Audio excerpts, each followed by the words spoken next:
Управлением госавтоинспекции при поддержке правительства Ингушетии проводится социальная кампания «Безопасная мобильность. Ответственность с первых метров». Она направлена на решение комплекса взаимосвязанных проблем, способствующих возможному росту аварийности с участием несовершеннолетних водителей. Значит, на территории Республики Ингушетия в течение 2024 года совершено 24 дорожно-транспортных происшествия с участием несовершеннолетних детей, в результате которых 6 погибло и 26 пострадало.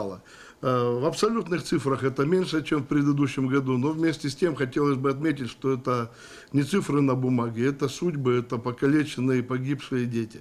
Соответственно, эта проблема, она не только, я считаю, проблема Министерства внутренних дел, и не только проблема правительства республики, это проблема всех и каждого. Эта проблема затронула семьи детишек, которые пострадали, которые погибли. Это горе, и горе должно быть общим. Если относиться к этому как к чужой проблеме, то мы никогда не придем к тому, к чему должны. Нулевой травматизм, нулевое количество ДТП, нулевое количество погибших. А к этому необходимо стремиться, потому что люди наш основной и главный ресурс. Основные причины ДТП с несовершеннолетними – несоблюдение очередности проезда и несоответствие скорости конкретным условиям движения. На конференции подчеркнули, что отсутствует культура безопасного использования мото-велотранспорта несовершеннолетними. В большинстве случаев ездят без специальной экипировки. Даже привычных каких-то навыков по правилам дорожного движения нет.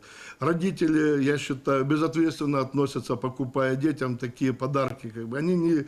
Во-первых, ребенок, у него инстинкт самосохранения, он практически отсутствует. Он появляется только с возрастом, когда ребенок уже там собственные шишки набивает, образно говоря. Вместе с тем, некоторые средства индивидуальной мобильности могут достаточно высокую скорость набирать.